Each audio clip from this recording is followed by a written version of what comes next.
चलिए बच्चों, बहुत इंपॉर्टेंट चीज पढ़ लेते हैं कि कैसे हम ईएमएफ इक्वेशन निकालते हैं डीसी जनरेटर की। थोड़ा सा संग में देखते जाइएगा, बहुत अच्छी तरह से मैं समझा रहा हूँ। पूरा डेरिवेशन हम ये डेरिवेशन हर जगह पूछा भी जाता है। तो ईएमएफ इक्वेशन कैसे निकालते हैं डी जनरेटर की। बेटा हम लोगों ने ईएमएफ इक्वेशन ट्रांसफार्मर की निकाली थी, वैसे ही छोटा डेरिवेशन है, थोड़ा सा ध्यान दीजिएगा। मान लीजिए लेट हमारा फाई क्या है, जल्दी बताओ। फाई है हमारा मैग्नेटिक फ्लक्स। यही होता है बेटा, मशीन की लैंग्वेज में इसको बोलते हैं मैग्नेटिक फ्लक्स पर पोल। क्या बोलते हैं? पर पोल फ्लक्स बोलते हैं इसको, जो किसमें होता है? वेबर में होता है। ये क्लियर है। अब दूसरा क्या होता है सर? पी क्या है? जल्दी बोलो। Number of pole. Very good बेटा, तो ये हो गया नंबर ऑफ पोल। और सर एन, एन क्या है? टन्स नहीं है बच्चे, टन्स नहीं है। यहाँ क्या है? स्पीड। क्या है बच्चे? ये स्पीड किसकी? Speed of armature. बेटा आर्मेचर का स्पीड है, किसमें होता है बेटा? आरपीएम। किसमें होता है? आरपीएम में। ठीक है। अब बताओ जल्दी, जेड क्या है? जेड क्या है जल्दी बताओ। Total number of armature conductor. क्या बोलते हैं बेटा इसको? Armature conductor. ठीक है बच्चे। अब क्या है बेटा? ए क्या है? अभी बताया था, ये तो भूलना मत। ए क्या है? हाँ, पैरेलल पाथ। क्या है बेटा? Parallel path. और ई तो पता ही है सर।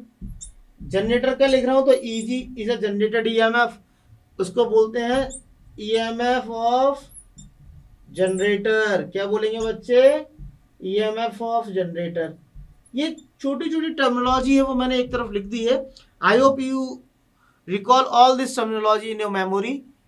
अब इसको याद रखना है। करना क्या है, अब आप देखिएगा, हमको क्या पता है सर कि वी नो दैट ईएमएफ जो होता है, EMF according to Faraday law of induction क्या होता है sir? It's a rate of change of flux that can be denoted by D minus D phi over D T.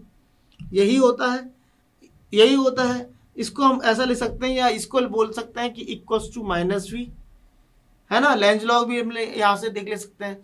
अब जो magnetic flux है, magnetic flux, यदि if I assume the magnetic flux cut by the one conductor, यदि एक conductor से magnetic flux cut हो रहा है, magnetic flux cut by the one conductor in one revolution, one revolution, तो आपका जो डी फाई है वो किसके इक्वल होगा? पी फाई के। किसके इक्वल होगा? मैंने क्या बोला? Magnetic flux cut by one conductor in one revolution of the armature. तो क्या होगा? मैग्नेटिक फ्लक्स क्या होगा आपका? D phi equal to P phi. ठीक है। अब टाइम कितना लगेगा इसको एक रिवॉल्यूशन कंप्लीट करने के लिए? डी टी क्या है सर? टाइम ही तो है। तो डी टी इक्वल टू क्या होगा? डी टी इक्वल टू क्या होगा? कितना टाइम लगेगा? 60/n। एक सेकेंड है ना भैया, 60/n सेकेंड, इतना ही तो लगेगा भाई। हाँ, अब देखना, तो जनरेटेड ईएमएफ क्या होगा? ई इक्वल टू, मैं बोलूं अब ई बोलूं तो इक्वल टू हो जाएगा D phi over D T. देखना बच्चे, तो डी फाई का वैल्यू क्या है? P phi upon 60/n। Put कर दिया तो क्या आएगा ये मेरे को? पी फाई एन, माइनस से कंफ्यूज मत होना, ठीक है ना, उससे कुछ मतलब नहीं है अभी। P phi N upon 60। ठीक है। अब ये हमारा ईएमएफ आ गया।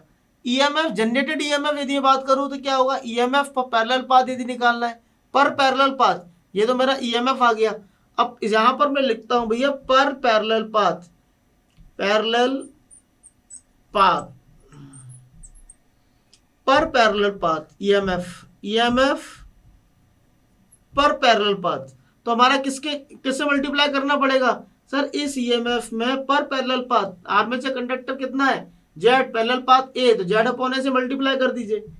तो P phi N 60 into Z upon A, पर पैरेलल पाथ निकाल लिया। तो हमारा जो ईएमएफ आएगा बच्चे, तो क्या आएगा जनरेटेड ईएमएफ सर? वो आएगा EG equal to P phi N Z upon 60 A. Sir ये आ रहा है।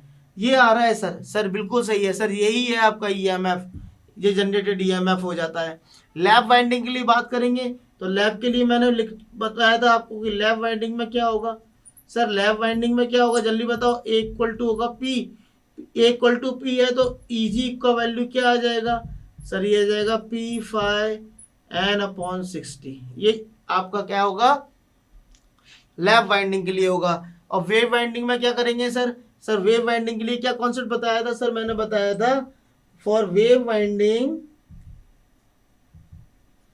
क्या होगा, A equal to two, A equal to two put कर दीजिए यहाँ, तो आपका ईएमएफ क्या होगा जनरेटेड ईएमएफ, वो होगा P phi N Z upon 120, ये आपका जनरेटेड ईएमएफ होगा। ये क्लियर है आपको, बस यही तो है छोटी सी आपको ईएमएफ इक्वेशन, समझ में आ गया। चलिए बहुत अच्छी बात है। अब मुझे एक चीज बता दीजिए, आपने ये किसकी निकाली है, जनरेटर की निकाली है बेटा, मोटर की भी सेम ही होती है, मोटर की भी सेम होती है, बाद में मत पूछना कि सर मोटर की ईएमएफ इक्वेशन बता दीजिए, वो सेम ही इक्वेशन है, ठीक है। आगे जब मैं मोटर पढ़ाऊंगा तो ईएमएफ इक्वेशन यही रहेगी, यही रहेगी, क्लियर है। चलिए बस समझ में आ रहा है, चलिए थैंक यू सो मच। अब हम लोग आगे बहुत इंपॉर्टेंट टॉपिक पढ़ने वाले हैं, उसको देखिएगा।